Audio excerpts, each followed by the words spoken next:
दरवर्षीप्रमाणे याही वर्षी छत्रपती संभाजी महाराजांच्या राज्याभिषेका दिनानिमित्त शंभू मूर्ती संस्थापक अध्यक्ष श्रीकांत डांगे यांच्या हस्ते पुष्पहार अर्पण करून अभिनंदन करण्यात आले। यावेळी बोलताना श्रीकांत डांगे यांनी छत्रपती शिवाजी महाराजांच्या मृत्यूनंतर म्हणजेच 1681 ला छत्रपती संभाजी महाराजांचा राज्याभिषेक रायगडावर झाला, त्यामुळे त्या खऱ्या अर्थाने हिंदवीचे रक्षण झाले आणि मावळ्यांनी 29 वर्षे औरंगजेबाशी लढा दिला व सर्व श्रेय छत्रपती संभाजी महाराजांना जाते, अशा भावना त्यांनी व्यक्त केल्या। यावेळी छत्रपती संभाजी महाराज नागरी सहकारी पतसंस्थेचे संचालक सतीश भोसले, संभाजी आरमारचे कार्याध्यक्ष शिवाजी वाघमोडे, प्रदेश संघटक प्रकाश डांगे, सरचिटणीस गजानन जमदाडे, जिल्हा प्रमुख अनंतराव निळ, जिल्हा संघटक अमित कदम, वाहतूक संघटनेचे अध्यक्ष राजेश पाटील, शहर प्रमुख सागर ढगे, शहर उपप्रमुख राज जगताप, विभाग प्रमुख द्वारकेश बबलादीकर यांच्यासह कार्यकर्ते मोठ्या संख्येने उपस्थित होते। यावेळी छत्रपती शिवाजी महाराज की जय, छत्रपती संभाजी महाराज की जय या घोषणेने कार्यकर्त्यांनी आज छत्रपती संभाजी महाराजांचा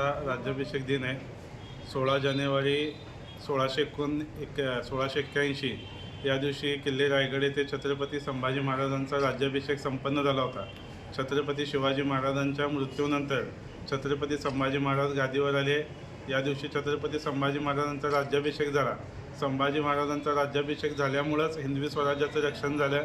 एक कर्तबगार आणि तेवढाच सक्षम अशी व्यक्तिमत्व हिंदवी स्वराज्याच्या गादीवर विराजमान झाल्यामुळे हिंदवी स्वराज्य टिकून राहिलं आणि पुढं 29 वर्ष औरंगजेबाशी हिंदवी स्वराज्याच्या मावळ्यांनी झुंज दिली। त्याचं सर्वस्वी श्रेय छत्रपती संभाजी महाराजांना आहे आणि आजच्या राज्याभिषेकानं छत्रपती शिवाजी महाराजांनी निर्माण केलेली आदर्श राज्य पद्धती संभाजी महाराजांनी पुढं चालवली। छत्रपती शिवाजी महाराजांचा विचार पुढं नेण्याचं काम केलं। छत्रपती शिवाजी महाराजांचा राज्याभिषेक दिन जेवढा महत्त्वाचा आहे तेवढाच छत्रपती संभाजी महाराजांचा राज्याभिषेक दिन देखील महत्त्वाचा आहे। त्यामुळे संभाजी आरमारच्या वतीनं दरवर्षीप्रमाणे आजच्या राज्याभिषेक दिनादिवशी संभाजी महाराजांना मानवंदना दिलेली आहे।